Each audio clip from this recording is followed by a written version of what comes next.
Good morning, everyone. Welcome to Genesis Center for Spiritual Living. Please stand and sing our opening song, All Is Well.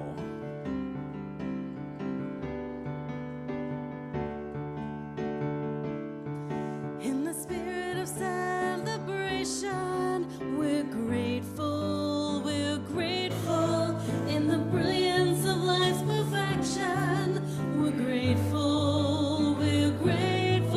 for the blessings already given, in the goodness of God we're living, in the finished kingdom of heaven, and all is well, all is well, all is well. In the spirit of celebration, we're grateful, in the brilliance of life's perfection, we're grateful, for the blessings already given, in the goodness of God we're living, in the finished kingdom of heaven, and all is well, all is well,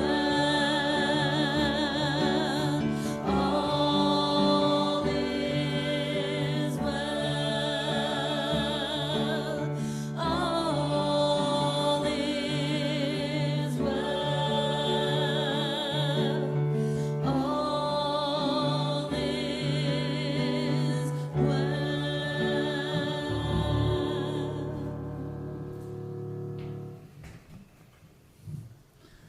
All right, I'm so glad you're here to chose to spend this morning with us.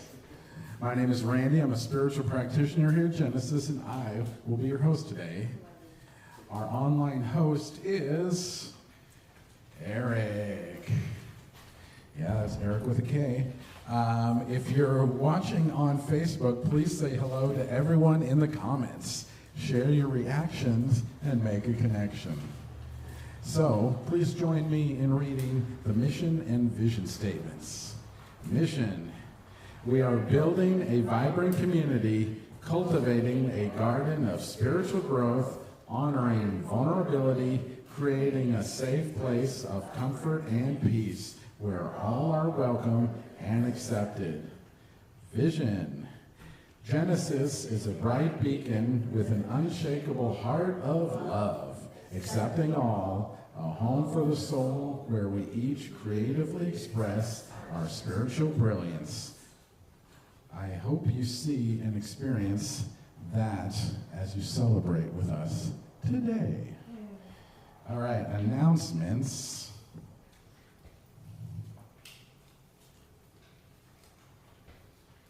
All right, so name tags are available at the welcome table or over there where I'm pointing, and if you're at home, it's underneath the balcony. We're grateful to have received a generous stock donation. If you feel inspired to contribute to it, visit at genesiscsl.org/donate-here to support the continued growth. We're still looking for greeters for the door. Please see Cynthia if you are interested. We're also looking for community members who can give rides to our friends on Sundays. Right now, we know of 3 people looking for a ride. If you're open to helping, or if you need a ride yourself, please sign up at the welcome table. Men's group is meeting tomorrow. If you'd like additional information, please connect with Dave Pennick. We have a new class this fall, Spiritual Principles and Practices. Join us for a 5-week online course starting Wednesday, October 1st. Learn practical, proven spiritual tools to help you align with universal principles and manifest your intentions. 2 class times available via Zoom. No prerequisites. Taught by Reverend Rose Marie Studer and Cynthia Zink, practitioner. Tuition $195, early registration $165. By September 21st. So register now at genesiscsl.org and start living from spiritual principle. Or you can start anytime you want. Okay, come build tiny homes with sound foundations on Sunday, September 21st from 2 to 6 p.m. Sign-ups at the welcome table if you're open to helping. Our Genesis Visioning session will meet every first Thursday. Look for the Zoom emails, Zoom address in your emails. There's a practitioner meeting today after service, so no book study. All right, let's see what's next.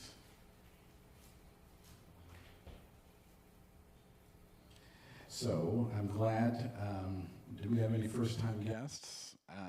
I'm glad you're here with us this morning. If this is your first time, we'd love to connect with you. We know that everyone prefers a different method of communication, so fill out a communication card, drop it in the offering basket later in the service, or scan the QR code on the card. This opens up a personal line of communication. We want to provide you important information to give you everything you need to learn about Genesis and what we do here. If you have any questions, stop by the welcome table, and the morning greeter can love to chat and give you a free gift. So now, what you've all been waiting for, we've welcomed our guests. Let's welcome and greet one another. If you're not comfortable with hugging, stick out your hand, and we'll shake it instead. Namaste hands are a great choice for contactless greeting. You may stay seated if you prefer not to mingle. So let's see. Let's get about 2 minutes, and everybody, let's get up and greet each other.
Okay, I'd like to take this time to thank everyone in service today.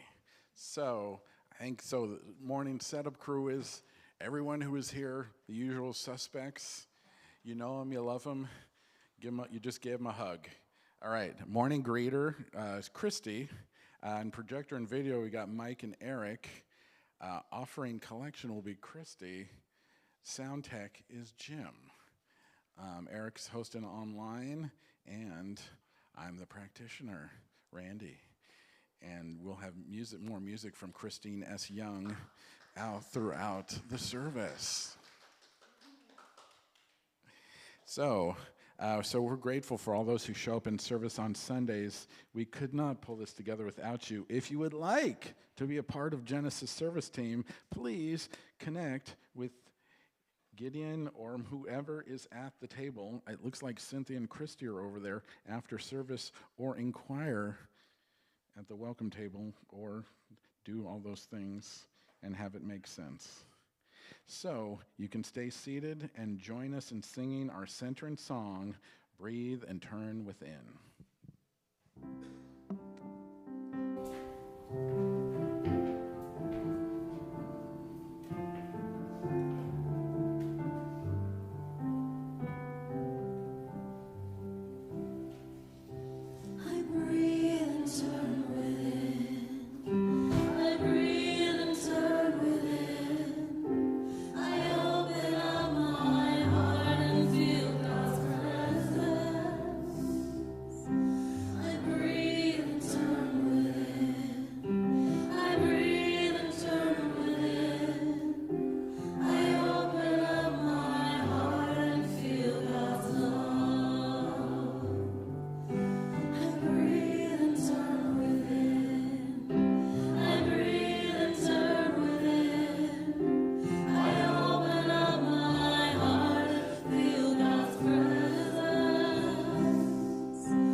Okay.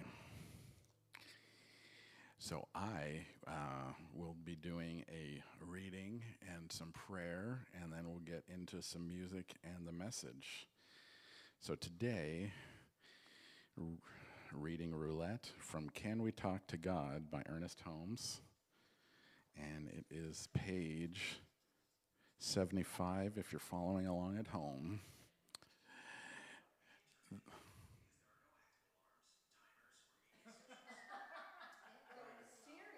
Yeah, you can't turn it off without those things. Okay. The greatest good can come to us in the forming of an absolute certainty of ourselves and of our relationship to the universe, forever removing the sense of heaven as being outside ourselves, the fear of hell, or any future state of uncertainty.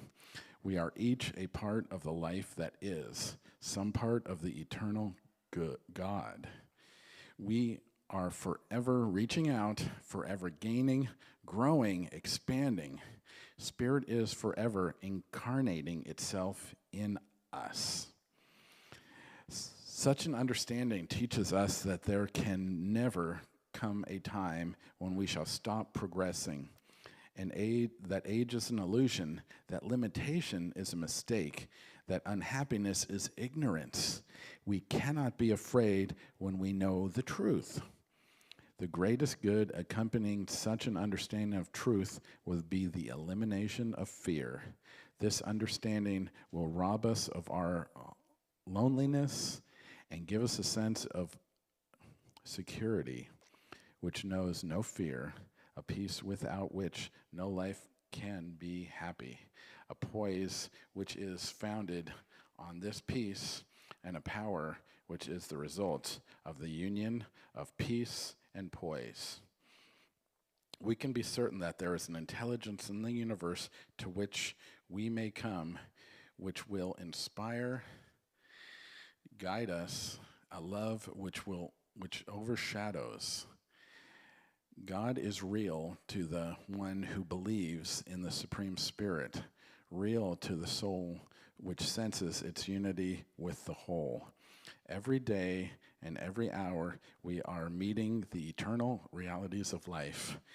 And in such degree as we cooperate with these eternal realities in love, in peace, in wisdom, and in joy, believing and receiving, we are automatically blessed.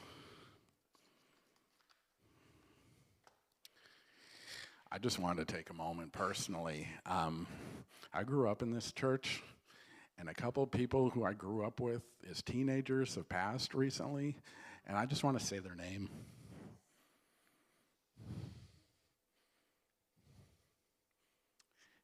Ian Immordino and Robin Preston Aceto.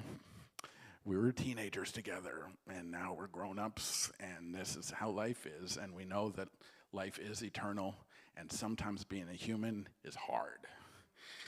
But it's also good, and we get to reveal wholeness. So let's take this moment right here and right now to know that life is good, and it transcends this human experience. It transcends all this baloney, all the politics, all the family weirdness, all our work stuff, and all that stuff on the road when people are honking and smashing into each other and taking stuff and running across the street like jaywalkers. So knowing that it is all good, we're all humans, and we are connected to something bigger than humanity. We're connected to spirit that is ever creating, ever expanding, and ever growing, and it is good. And sometimes we just get to remind ourselves, life is good. And so with gratitude, I say, thank you, God, and so it is. All right, so now more beautiful music from ChristineEss Young.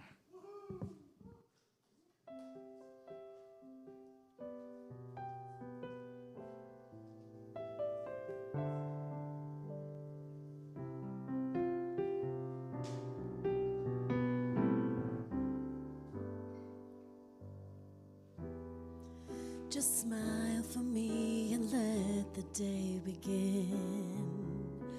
You are the sunshine that lights my heart within.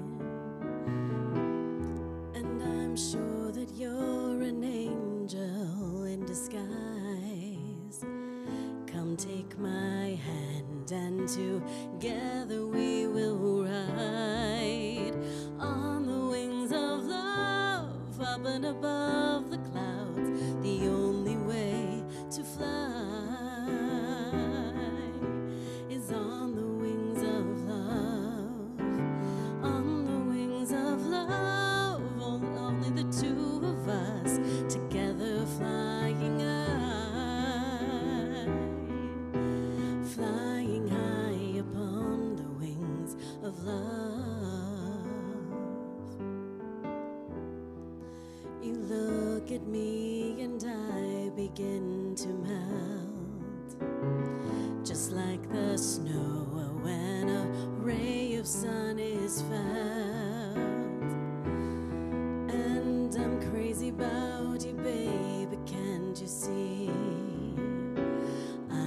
so delighted when you are here with me. On the wings of love, up and above the clouds, the only way to fly is on the wings of love. On the wings of love, together all of us, together flying high, flying high upon the wings of love. Yes, you belong with me, and I'm yours entirely. And right now we live and breathe together, inseparable it seems, and we're flowing like a stream, running free, traveling on the wings of love. On the wings of love, up and above the clouds, the only way to fly is on the wings of love. On the wings of love, only the two of us, together flying high, together flying high. On the wings of love, up and above the clouds, the only way to fly is on the wings of love. On the wings of love, only the two of us, together flying high, flying high upon the wings of love.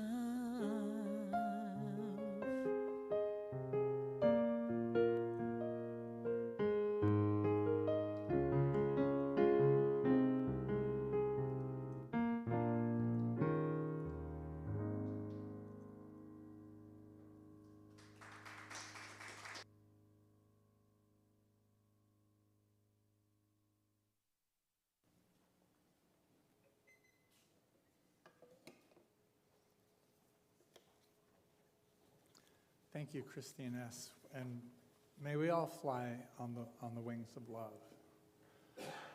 I'm going to start off today talking about Stella Rimington. Stella Rimington is somebody I hadn't heard of, but I've seen Judi Dench play her in the movies. Stella Rimington is the first known woman head of an intelligence agency. She was head of MI5, James Bond's intelligence agency. Although she tells us that in the real MI5, nobody has a license to kill. Their job is to find out when there are terrorist attacks or other things happening and get the authorities, get involved, the police involved. But she started off sort of inauspiciously. She lived through the Blitz like my dad did in London during World War II, except her family, when they started bombing London, they moved to a place called Barrow-in-Furness. And Furness is interesting because that was where they had the biggest steel mills in the world. And because the biggest steel mills in the world were there, the Germans sent even more planes to bomb where they'd moved to than where they'd moved from. So she spent a lot of her childhood in bomb shelters, extremely claustrophobic and miserable. But what she learned from that was that she always was looking for a way out. As long as there was a way out, she knew that she could handle it. She knew it was safe. She went to University of Liverpool and graduated, got married, and then she and her husband moved to India, where he was the the first secretary for the British High Commissioner in New Delhi. And she got a job as secretary for another British High Commissioner, but it turns out he was a member of British Secret Service, MI5. And so she got her security clearance and started working for the Secret Service. After 2 years in India, she moved back to London and kept on working for the British Secret Service, getting promotion after promotion after promotion, until by the 1960s, she was head of, not the 1960s, by the 1990s, she was head of the British Secret Service. And this was in the days when IRA was still bombing London. And so they really had, it wasn't like it was an easy time. They had to find these bombs and find terrorist groups before they wreaked havoc on society. But she did. And then the London press got wind that there was a woman in charge of MI5, and they're like, what? Who is she? And the temptation was to dive deeper into secrecy. But she's like, no, there's no reason. So first she released her picture, and then she actually did an interview on BBC, which she said felt very strange because she had been immersed in secrecy her whole life. But she got to go to BBC, and she transformed the organization. She released composed a 26-page booklet on what MI5 does, how they don't really go around killing people like James Bond says, and about how women work there, including the head honcho. As I mentioned, Judi Dench played her in GoldenEye and subsequent James Bond films. So Judi Dench is reflecting, the fact that having diverse leadership is very powerful and important. You really need to provide opportunities for everybody. When she retired from MI5 in 1996, she wrote an autobiography. And the spies, of course, were terrified of this, but she had made sure that nothing secret would be revealed. It just talks about what it's like to be a woman growing up in this institution and how they used intelligence and goodness to keep people safe. She worked on all three branches: counter-espionage, counter-subversion, and counter-terrorism. But the thing that bugged her most was subversion, because she hadn't realized that the Soviet Union was actively working to make people distrust the government. They were sabotaging government programs, and they were empowering people who would badmouth good programs and tell lies about them so that people wouldn't trust them and wouldn't believe, the good things in the world. And so I like that about her. It's important to tell the truth about who we are. She wrote a series of spy novels. She actually wrote 12 spy novels, completing the last one earlier this year. And she died just a couple weeks ago. And the spy novels star Liz Carlisle is, of course, her woman spy who goes and has adventures that she, not only are exciting, but accurately reflect what the life of a spy is like. So I like, and Stella Rimington, of course, she was knighted. When they knight a woman, it's called the Dame Commander, so she's Dame Stella. But that's it. I mean, it's the same as Sir Sean Connery, except she didn't get it for playing a spy on TV. She got it for being a spy and heading the spies and moving the spy organization out into the daylight where people could see what was important to see, but keep secret the things that were important to keep secret.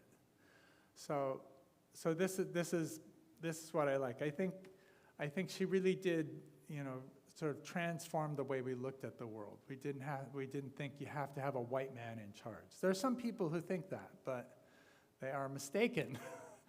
There are all kinds of opportunities for people to be in charge, and all kinds of people do a great job of being in charge. It's about consciousness, not about gender or skin color. So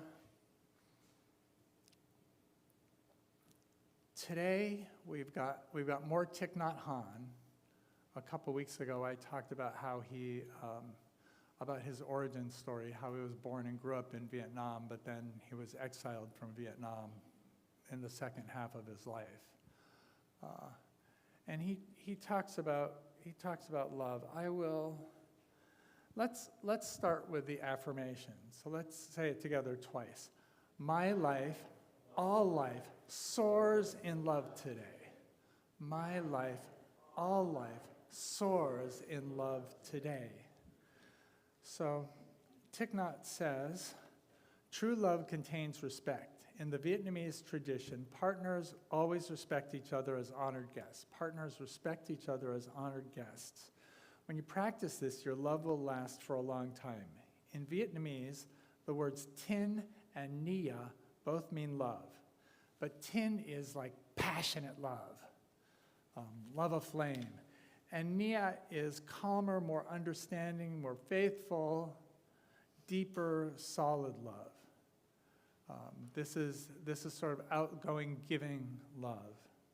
Nia is a result of sharing difficulties and joys over a long period of time.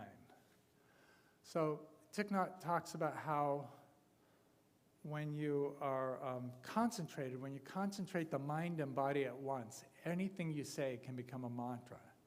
And he gives several mantras. His first one is, my friends, I am here for you. My friends, I am here for you. And if you're fully present and you give that, it produces a miracle. You become real to the person you say it to, and the person you say it to becomes real to you. You move into the moment. You're saying it with feeling, with thought, with passion, with mindfulness. And in that moment, you bring happiness to yourself and to the other person. The second one, this is actually my favorite. I know you are there, and I am very happy. I know you are there, and I am very happy. And the first example Thich Nhat Hanh gives is saying it to the full moon. And you look at the moon. I know you are there, and I am very happy. And this is sharing a connecting moment with the moon. Now, when we talk about love, society sort of thinks that the goal of love is to have other people love you. And having other people love you is not a bad thing. It's actually a wonderful thing. And I think it will occur if you behave in a loving way. But we know that the real happiness comes from loving. Being loved is a side effect. But when you love is when you open the heart, is when you feel the love, is when you feel the happiness come on through. And so it's also more empowering, because if you're waiting for somebody else to love you, sometimes it works really well, but sometimes the wrong person loves you. Like, I want that person to love me, not that one. What if? And whereas you have the power to love, you have the power to love the moon, you have the power to love the chandeliers, you have the power to love the flowers, you have the power to love your computer, your tea. You have the power to love your tea. So I know you are here, and I'm very happy. This is a way to express the love. And the first one, darling, I'm here for you. My friends, I'm here for you, is another way to express love. He talks about another one. I know you are suffering, and that's why I'm here for you. This is one, I think, it's interesting because adults, I think we're used to handling our own suffering. We don't like to burden other people with it. But sometimes partners are astute enough to notice when somebody else is suffering, and then just to say, I know you're suffering, and that's why I'm here for you. So, and Thich Nhat Hanh, of course, lived in Vietnam during a time of a lot of suffering. They had a whole civil war, and then after the war, the victorious side was punishing the people who were on the losing side, and he was exiled. So suffering was real in his life, and it's real in all of Buddha's life, that there is suffering in the world, and we can help. We can help by being with people. We don't have to solve their problems. We don't need to do that. We can just be with them.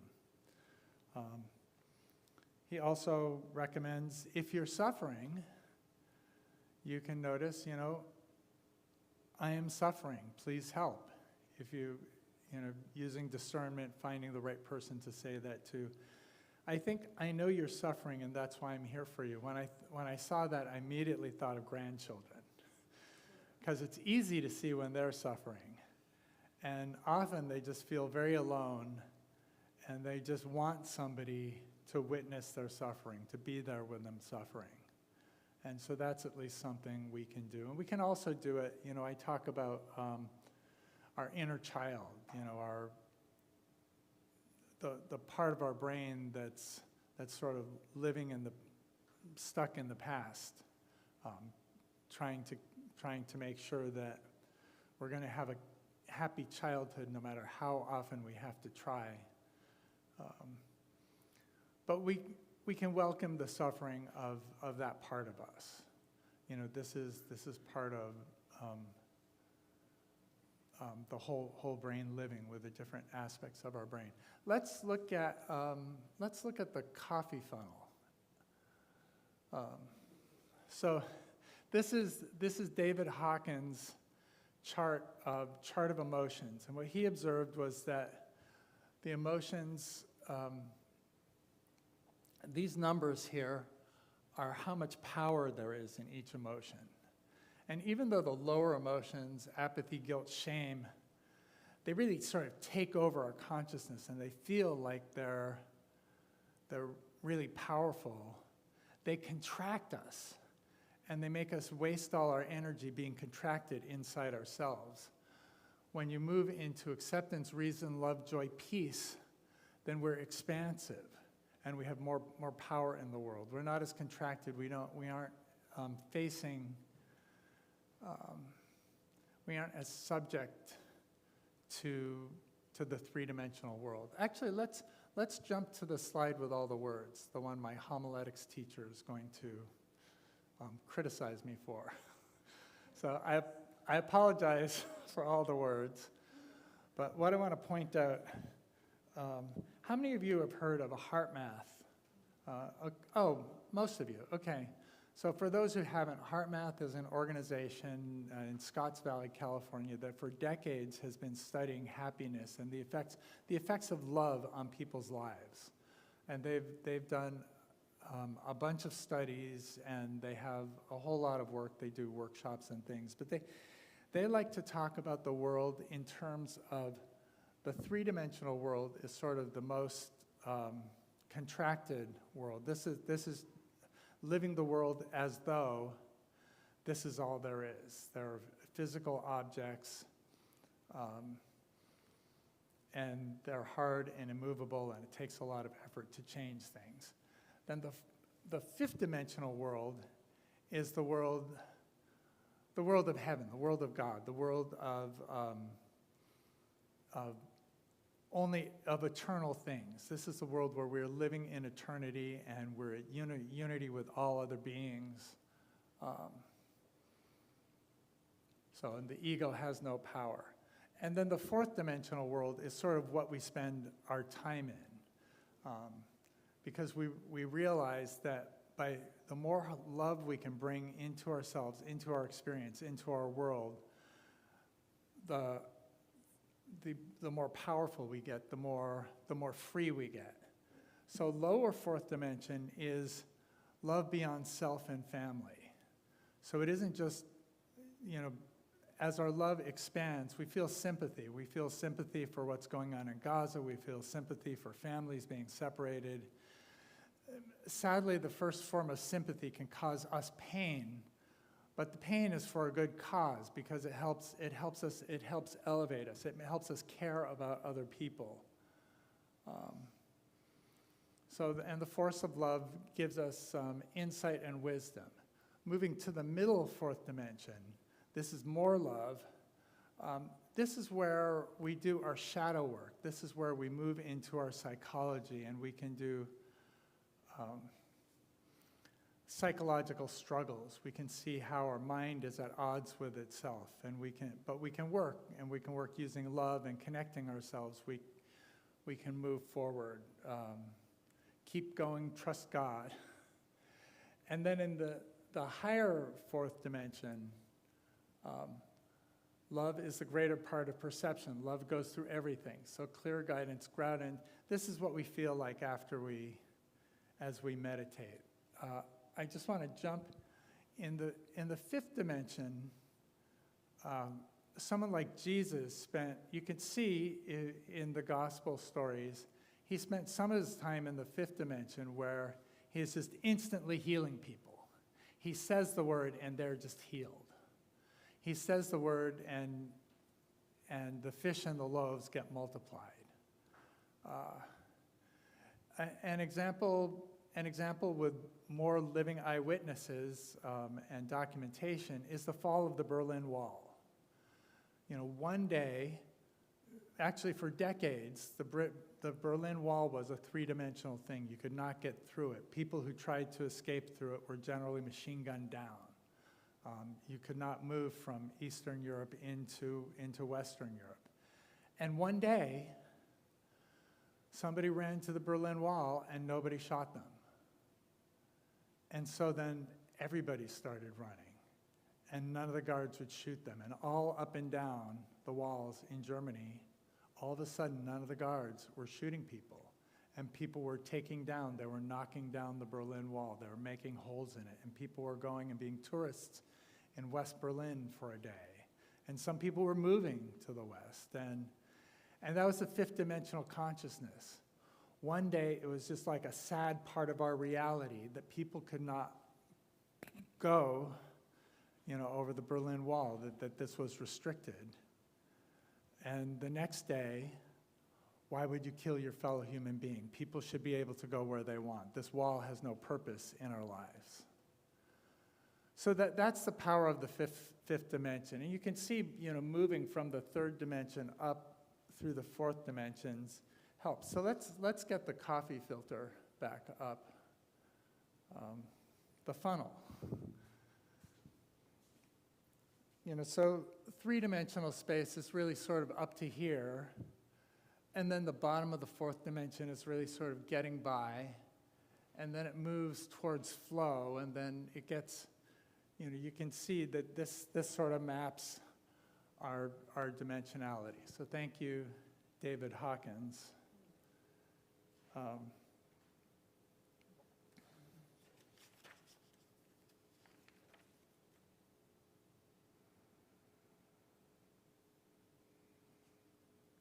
So how do we, actually let's right now do a brief meditation. So let's just pay attention to the here and now. Let's bring our attention to our fingertips. Are they warm? Are they cool? Is there a breeze on them? Moving into the present. As we feel our chairs supporting our body or feel the floor supporting our feet, what does that pressure feel like? Now let's pay attention to our breath. Let's take a deep inhalation into our heart. You can touch your heart if you like. And in your heart, let's bring in the feeling of appreciation. Appreciation for a pet, a family member, your friends, anything that brings that feeling of appreciation into you. And what this appreciation does, notice it grows in our hearts and fills our hearts. We are connecting into a universe, into an ocean of love and appreciation that fills our hearts, that fills our bodies, that surrounds, interpenetrates, and overflows. It fills the room. It connects us to one another. It brings us into unity consciousness.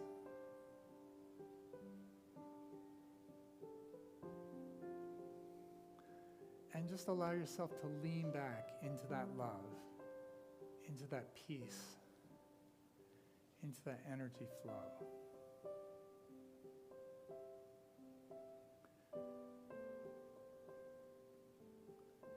And see if you can tell where you end and where love begins.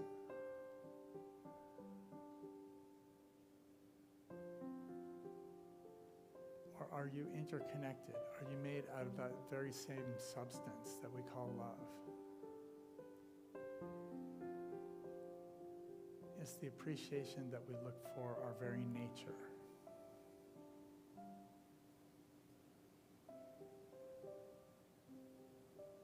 Is the connection we feel with each other our true self?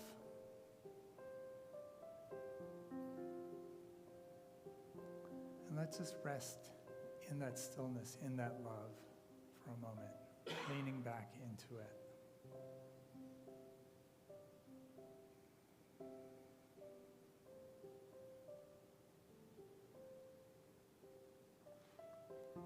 And taking another breath.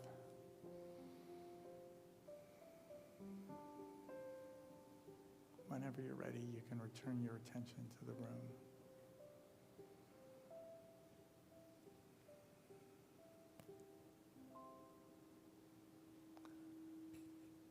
So what Thich Nhat Hanh recommends, besides the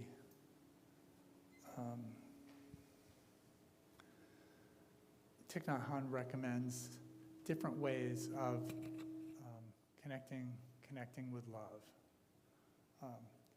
The first one is to recognize love, is to know. He recommends when we wake up in the morning, saying to ourselves, love is here now. We can say that anytime during the day. Love is here now. And so this will allow us to recognize the love that's always surrounding us, always interpenetrating us, that it's our very nature.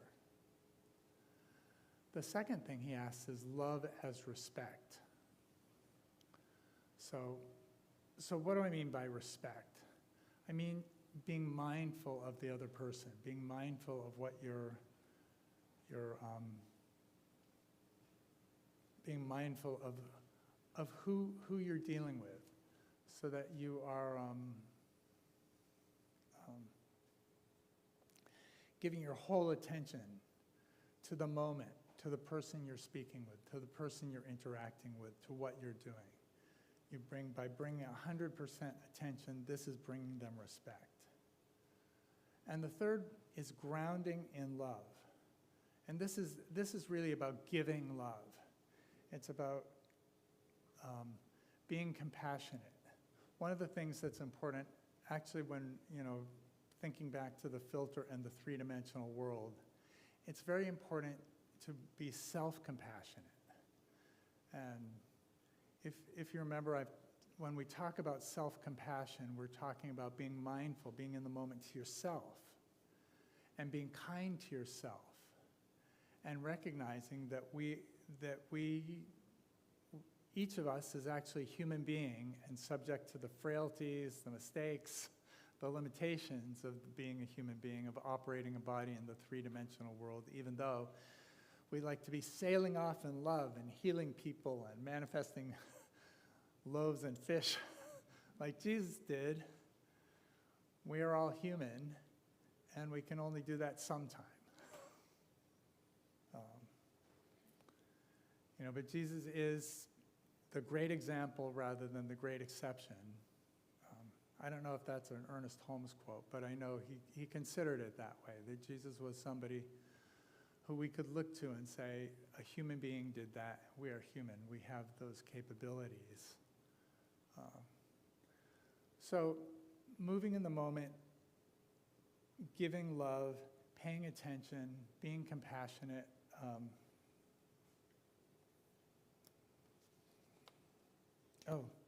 Compassionate latitude is where you do that. That's when you look at your others, when you look at your friends, when you look at the people around you, and you recognize that they're human. You think of them kindly, even if people make mistakes. With grandchildren, we see this all the time. They're always making mistakes, and we always give them the opportunity to choose again. And just because we're not children anymore doesn't mean that we don't need some compassionate latitude. Sometimes we do. So, what I want to encourage you to do is to, as Thich Nhat Hanh advises,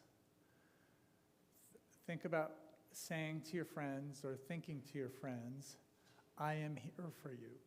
Being mindful in the moment, recognizing there's love, being able to express it by saying, I am here for you. And even more, I know you are there and I am happy. This just makes a nice connection.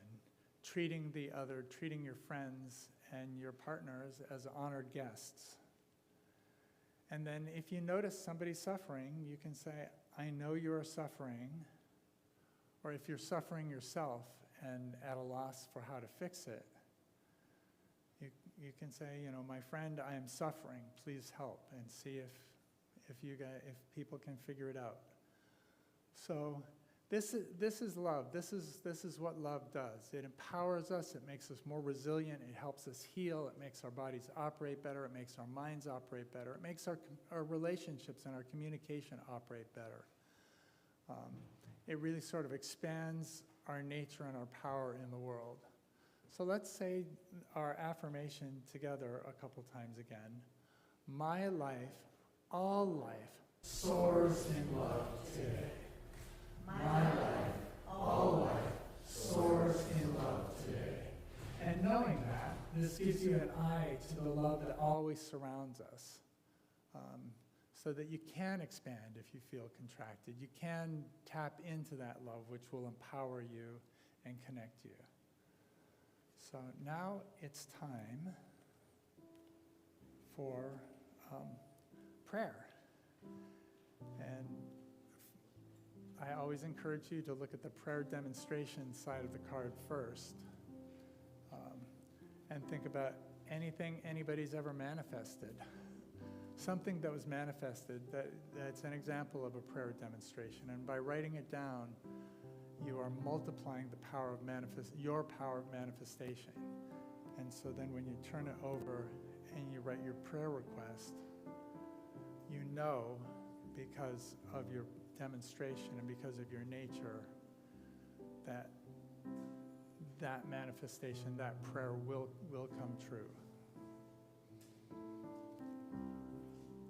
Christy and I have a friend who, when she first started praying, she wrote down in her notebook every prayer she ever said, and she tracked whether they came true. And it turned out 100% of her prayers came true, and 0% of them came true in the way she imagined. So as you pray, know that it is for sure your prayer will come true, and that you have to be imaginative to notice how it's going to surprise you by coming true in a way that you would never have expected.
As you finish writing your prayers, I love singing this song as a prayer and as a mantra, and it repeats. So if you feel like you're catching on and you want to join in and sing with me, please do.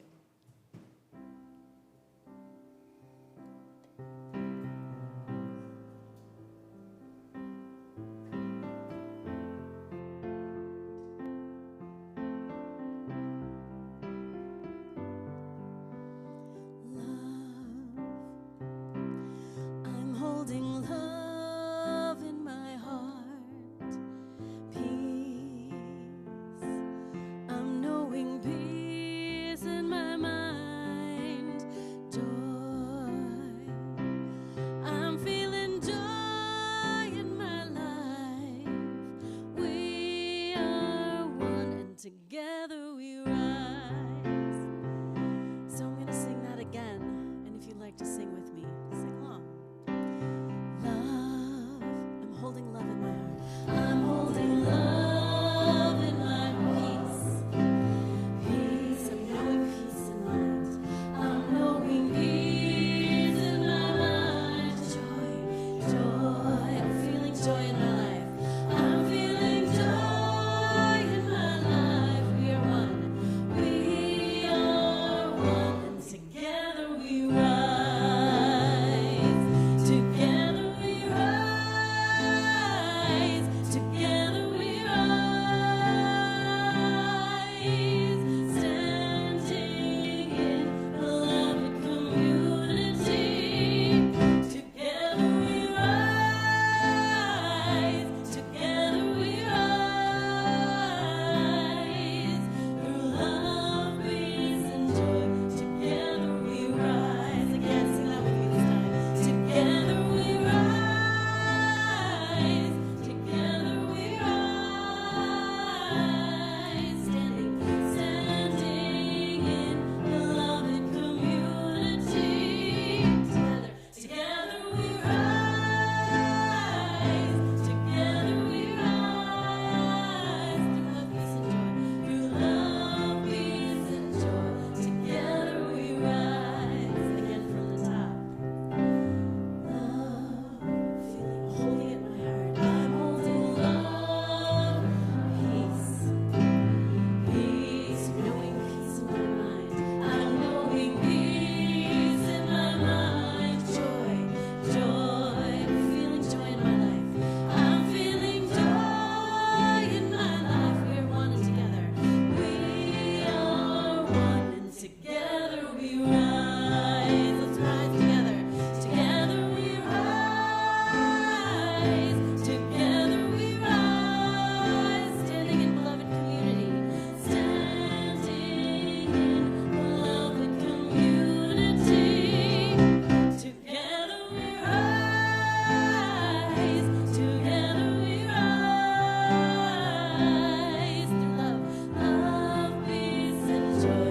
Together we rise. One more time, let's rise. Together we rise. Together we rise. Standing in beloved community. Together we rise. Together we rise. Through love, peace, and joy. Together we rise. Through love, peace, and joy. One more time. Through love, peace, and joy. Together we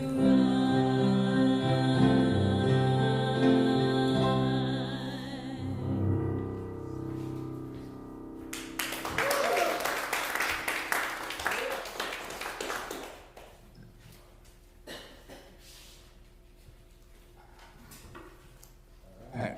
Okay. Enough with the feedback. Okay.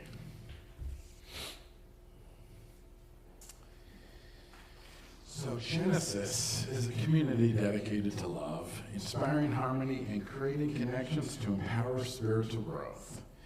And we love that you are here to share that with us. This is an invitation to participate in circulation to connect with abundance and generosity. Your participation makes all this possible. We truly appreciate your support. Let us take a moment to craft our financial gift. If you're on Facebook, please visit our website at genesiscsl.org, or you can text your tithe to 206-800-7595.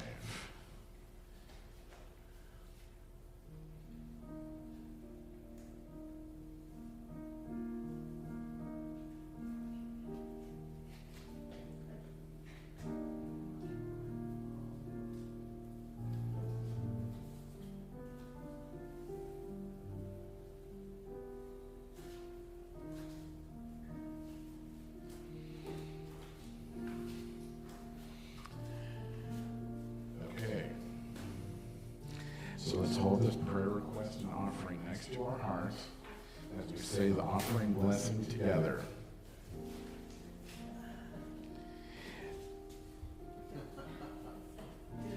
All right, divine love, through me, blesses and multiplies all that I am, all that I have, all that I give, and all that I receive, and I am thankful. Christy will now collect the offering and your prayer cards. So while we do this, please stand and sing, Stepping into the Flow.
Okay, and we just take this moment right here and right now to know that these prayers and gifts are blessings upon this community, upon this world, upon each of us, knowing that as we give, we are blessed, pressed down, and overflowing. As we pray into each of these prayers, we know that they are activated in each moment immediately, and they flow out into demonstrations, maybe in ways we didn't expect, and maybe we figure it out a little bit later, and it's awesome, and we get to write them down later. And so I know that this is an opportunity just to love this blessing, and it is good, and so it is. Okay, so thank you everyone for joining us today. Please join us after service for food and fellowship provided by Spiritual Beings. All right, so I'll be in the alcove after I get my stuff together for anyone who wants to pray with a spiritual practitioner. Wishing everyone a week filled with joy, love, and true connection. Please stand and sing our closing song, I Release.